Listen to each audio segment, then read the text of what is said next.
So now I'd like to talk about the contribution that RARE would like to make, the relatively modest contribution, at least initially, that we would like to make to the Coral Triangle Initiative. So we have set ourselves the goal of creating a 12-campaign cohort around one theme, with the overall objective of increasing the adoption of no-take zones to improve the management of about 4 million hectares of marine protected areas across this region.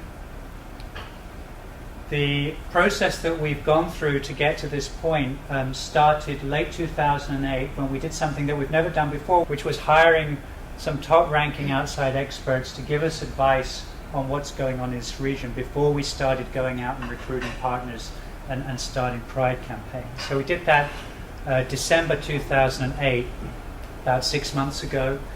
We started to get involved in the CTI partnership. I and Sonita attended various meetings that Kate and others have been organizing, and we got up to speed on the process here. Our consultants did analysis for us, ranking the threats and the issues and recommending to us what they thought our strategy should be, not for a campaign, but for a whole cohort of campaigns. We had never done that before, so this was a first. And they did a very good job, I have to say.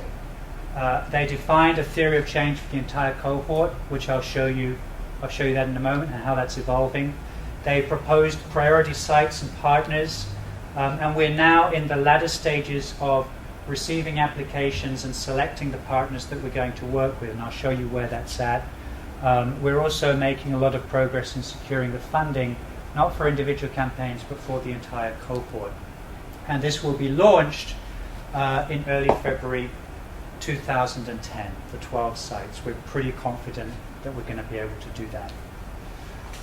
So just to go back a little bit, in a little more detail on some of the points that Kate was mentioning. The threats, she highlighted overfishing, destructive fishing, that's the cyanide and bomb fishing, and then there are a number of other threats as well. But this graph just drives home what's going on. This is from my old friends at World Resources Institute, and here you can see overfishing and destructive fishing that are far more significant threats across this region than some of these others, although they're important as well.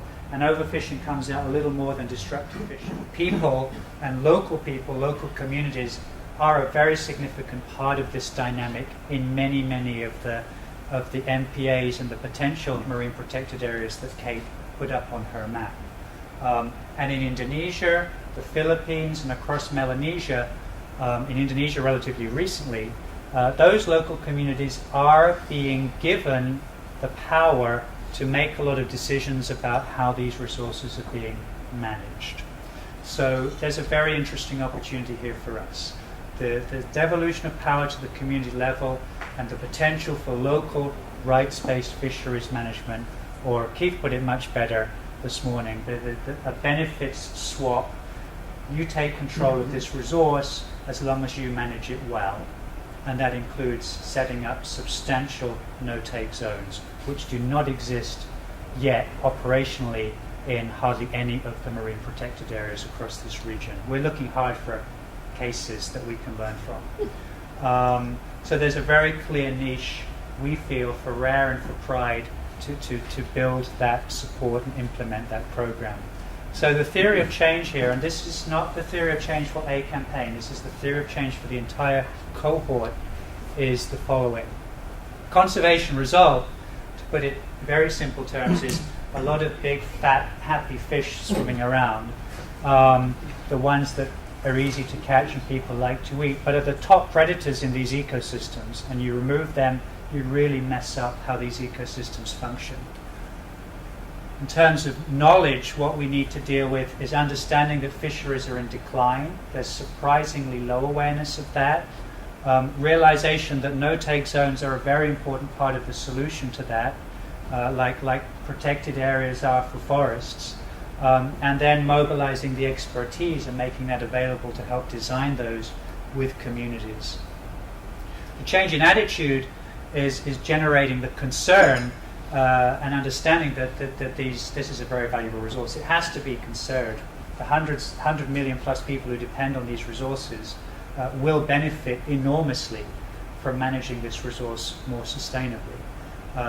Building the desire then to want to establish no-take zones and the willingness to enforce the regulations upon each other in the communities and upon outsiders who come in.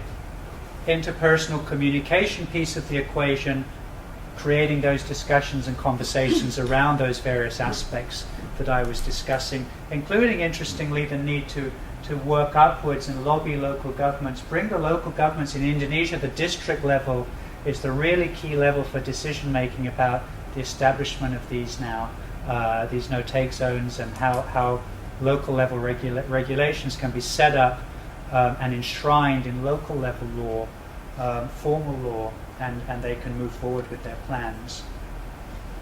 And the barrier removal, well, there are several factors here.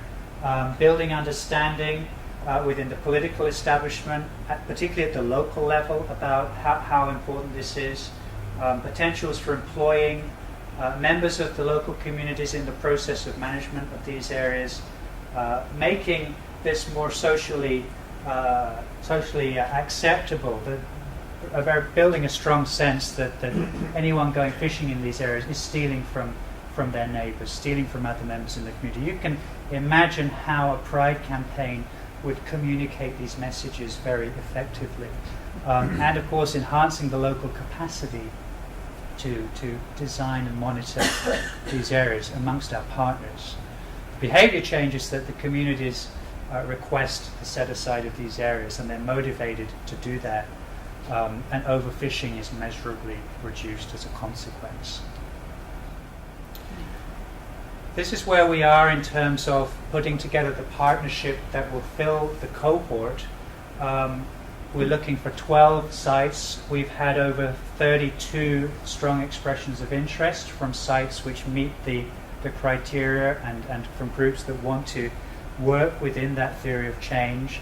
The strongest interest is from WWF in Indonesia and Malaysia, Conservation International, WCS, local NGOs. We now have an issue with the Indonesian government, who actually would like to have 7 or 8 sites in this cohort as well. So we're now looking at how we can accommodate their interests given the limited space available. The potential to scale up here is very interesting, I think. This cohort is just the beginning. This is not the going to scale yet. The going to scale is the several other cohorts that would follow on from this if we are successful. There is, as Kate showed you, a lot of donor interest, so there's significant resources becoming available for more work to be done. The Pride English program that Sean manages is also recruiting for a cohort of campaigns very similar to this from the English-speaking part of the region. We're learning a lot of lessons, of course, as we go about this, which will make it easier to do more of these campaigns as time goes by. And there's broad applicability. You already heard from Keith about the Gulf of California, basically identical theories of change there. In China, in our wetlands work now, we're seeing some very similar theories of change around fisheries management inland in the wetlands. So this is contributing to work all around the world already that RARE is doing, and we see a huge potential to partner with the governments at many of the sites in the future. So this is what that looks like. First, these are the actual locations for the first cohort, probably the top 12 ranked applications that we've had, the blue ones there. These are less precise, but roughly where the second cohort or the English language cohort would be, and there might be some out in the Pacific, not quite in the Coral Triangle as well. So this is what it's going to look like. More big, healthy, happy fish, but with a very powerful story around economic development, food security, and other aspects as well. So that's what we're hoping to do here. Thank you.